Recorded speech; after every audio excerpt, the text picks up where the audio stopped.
دیا؟ وہ اس لیے دیا کہ ترویحہ روح سے نکلا ہے، روح کہتے ہیں آرام کو. تو اسلاف میں یہ رواج تھا کہ 4 رکعتوں کے بعد تھوڑا سا ریسٹ کیا کرتے تھے، تو ان 4 رکعتوں کے ایک ترویحہ کہا جانے لگا.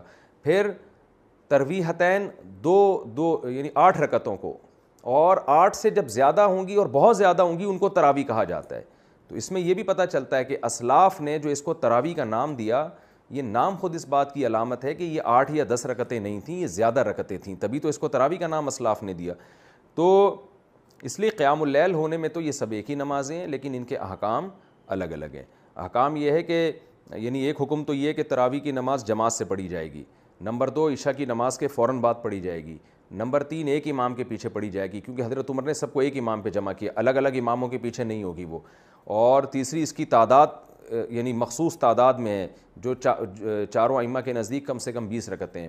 اور سنت موقدہ